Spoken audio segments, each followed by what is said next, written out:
का जो अंगूठा है वहाँ से ये बीमारी की शुरुआत होती है और पैर के अंगूठे में उस जॉइंट पे स्वेलिंग आने की वजह से, सूजन आने की वजह से, वहाँ पे रेडनेस होने की वजह से लाल वो पैर हो जाता है, वो जगह जो है वो लाल हो जाती है और इस तरह से इस बीमारी की शुरुआत होती है जिसे कहते हैं गाउट। और इसमें बहुत ज़्यादा दर्द रहता है, पेशेंट सहन नहीं कर पाता है, असहनीय इसमें दर्द होता है। वो जगह जो होती है वो लाल हो जाती है, ऐसे रेडनेस यहाँ पे आ जाता है और काफ़ी स्वेलिंग, इन्फ्लामेशन आ जाती है, दर्द होने लगता है। और ये जो दर्द है ये स्पेशली रात के टाइम में बढ़ने लगता है या फिर सुबह सुबह जैसे जैसे दिन होता है ऐसे वक्त ये दर्द बहुत ज़्यादा सीवियर होने लगता है। थ्रॉबिंग पेन वहाँ पे होने लगता है, ऐसा टक टक टक टक वहाँ पे दर्द होने लगता है, जगह पूरी सूज जाती है, स्वेलिंग वहाँ पे हो जाता है और बहुत दर्द होने की वजह से पेशेंट परेशान हो जाता है और फिर आपको पता चलता है कि आपको गाउट है।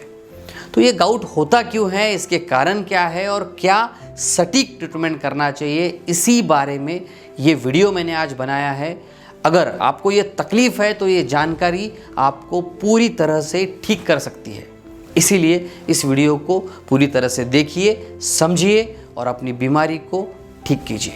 डॉक्टर टोंग से होम्योपैथी ये चैनल सब्सक्राइब करें, बेल आइकॉन पर क्लिक करें तथा लाइक और शेयर करें। बीमारी से मुक्त स्वस्थ जीवन जिए। नमस्कार, मैं डॉक्टर शीतल टोंग से आपका बहुत बहुत स्वागत करता हूं मेरे इस यूट्यूब चैनल पर। अगर आपने अभी तक मेरे चैनल को सब्सक्राइब नहीं किया है तो तुरंत जाइए, चैनल को सब्सक्राइब कीजिए और बेल आइकॉन को ज़रूर दबाइए ताकि मेरे सारे वीडियोस, हेल्थ रिलेटेड वीडियोस सबसे पहले आप देख सकें। आज समझते हैं ये जो गाउट है जिसे हम कहते हैं गठिया, ये होता क्या है, क्यों होता है। तो इसका कारण जो है वो है हमारे ब्लड में, हमारे खून में यूरिक एसिड का प्रमाण बढ़ जाना। यूरिक एसिड के ऊपर मेरे स्पेशली 2-3 वीडियोज़ है, वो भी आप ज़रूर देखिए क्योंकि ये सब एक में एक से लिंक्ड है। अगर आप उनको भी समझेंगे तो आपको इस बीमारी के बारे में अच्छे से इन्फॉर्मेशन मिलेगी, आप समझ पाओगे, इसकी जड़ तक पहुंच पाओगे। तो अभी होता यूँ है कि हमारे खून में यूरिक एसिड का प्रमाण बढ़ जाता है। यूरिक एसिड का प्रमाण क्यों बढ़ता है, 2 कारण हो सकते हैं। यूरिक एसिड का प्रमाण आपके ब्लड में जो बढ़ता है उसका मुख्य कारण होता है प्यूरिन जो होता है शरीर में, उसका प्रमाण बढ़ जाना, जिसकी वजह से प्यूरिन मेटाबॉलिज्म जो है वो डिस्टर्ब हो जाता है और प्यूरिन मेटाबॉलिज्म के डिस्टर्ब होने की वजह से यूरिक एसिड का जो प्रमाण है वो ब्लड में बढ़ जाता है। अब ये यूरिक एसिड जो होता है, ये यूरिक एसिड क्रिस्टल की तरह होता है, छोटे छोटे कण होते हैं उसके। तो मुख्यतः क्या होता है, आपके खून में जैसे ही यूरिक एसिड का प्रमाण बढ़ गया, ये यूरिक एसिड आपके जॉइंट्स की तरफ जाता है, ब्लड में से फ्लो होकर जॉइंट्स की तरफ जाता है और स्पेशली पैर का जो अंगूठा होता है उस जगह पे इसकी शुरुआत देखी जाती है। ज़्यादातर पेशेंट में यही देखा जाता है, पैर के अंगूठे तक के ये यूरिक एसिड जाके जो जॉइंट रहते हैं, छोटे छोटे जो जॉइंट्स होते हैं, उन जॉइंट्स के पास यूरिक एसिड जो है वो एक्युमुलेट होने लगता है, वहाँ पे जमा होने लगता है। अब नेचुरली क्या होगा, जॉइंट जो है इस तरह से देखिए ऐसे मूवमेंट करते रहता है। अब इसके आसपास अगर बारीक बारीक कण जमा हो गए तो इसकी मूवमेंट में जो डिफ़िकल्टी आएगी उसकी वजह से इस जॉइंट में सूजन आने लगती है, स्वेलिंग आने लगती है, शरीर प्रतिकार करने लगता है इस बीमारी का, यूरिक एसिड को निकालने के लिए वहाँ पर इन्फ्लामेशन होती है और इसीलिए ये पेशेंट में यहाँ पे दर्द, सूजन, कभी कभी बुखार भी पेशेंट को दिखता है और पेशेंट में बहुत ज़्यादा सीवियर पेन भी इसमें रहता है। अब क्या हुआ, यूरिक एसिड यहाँ पे जमा होने की वजह से यहाँ से पैर की उंगली से ये तकलीफ़ शुरू हो गई। फिर आहिस्ता आहिस्ता अगर इसका बराबर इलाज नहीं किया गया तो ये शरीर के बाकी जॉइंट्स में भी अफेक्ट कर सकता है, वहाँ पे भी स्मॉल जॉइंट्स में भी ये अफेक्ट कर सकता है और बाद में फिर लार्ज जॉइंट की तरफ भी ये जा सकता है। तो ये गाउट होता क्यों है, इसके कारण क्या है। तो गाउट के मुख्यतः 2 प्रकार होते हैं। पहला होता है प्राइमरी गाउट। प्राइमरी गाउट यानी कि कुछ स्पेसिफिक कारणों की वजह से होता है, जैसे कि अनुवंशिकता अगर है, हेरिडिटरी अगर कॉजेस है, आपके घर में किसी को ये तकलीफ़ है, पेरेंट्स को किसी को तकलीफ़ है, आपको हो सकती है। कुछ स्पेसिफिक एज के साथ में भी ये होता है, जैसे 40+ 40 के बाद के एज में ये प्रोमिनेंटली देखा जाता है और पुरुषों में ये प्रमाण ज़्यादा पाया जाता है।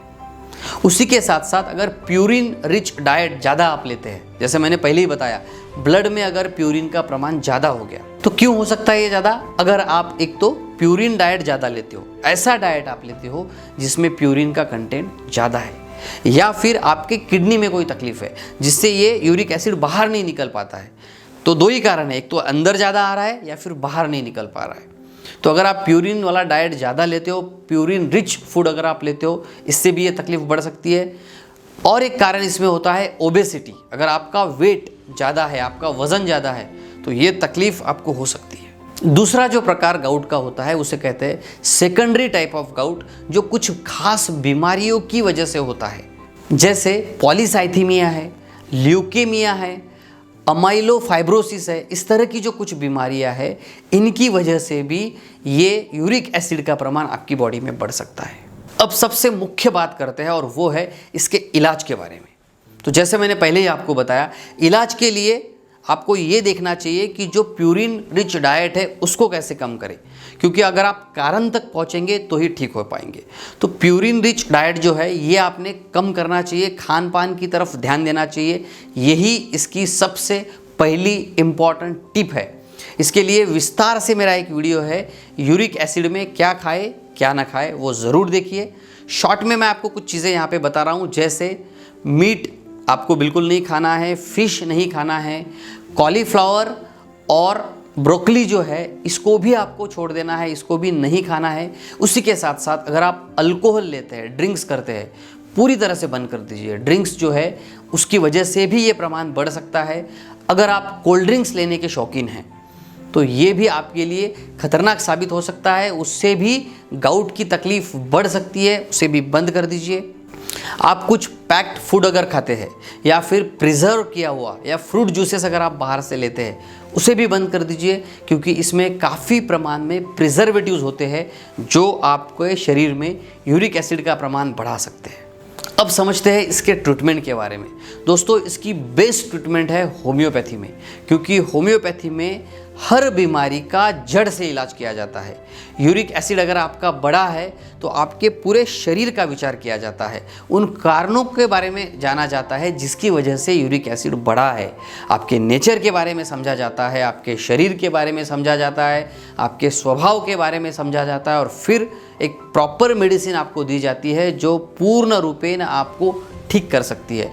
तो आप डेफिनेटली अच्छे होम्योपैथिक डॉक्टर को दिखाइए, उनसे कंसल्ट कीजिए। आप मुझसे भी कंसल्टिंग कर सकते हैं, मेरा नंबर नीचे दिया है, आप व्हाट्सएप कीजिए, मैं खुद आपसे बात करूंगा, आपसे कंसल्ट करूंगा, और इस बीमारी के जड़ तक पहुंच के हम इसको पूर्णतः ख़त्म कर सकते हैं। कुछ बहुत अच्छी सी होम्योपैथिक मेडिसिन्स है, जैसे अर्टिका यूरिनेंस है, कॉल्चिकम है, लिडमपाल है, बेंजोइक एसिड है। ऐसी काफ़ी अच्छी दवाइयाँ हैं जो इस बीमारी को जड़ से ख़त्म कर सकती है और आपको पूरी तरह से ठीक कर सकती है।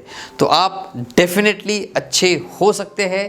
खुश रहिए, हंसते रहिए, मुस्कुराते रहिए। धन्यवाद।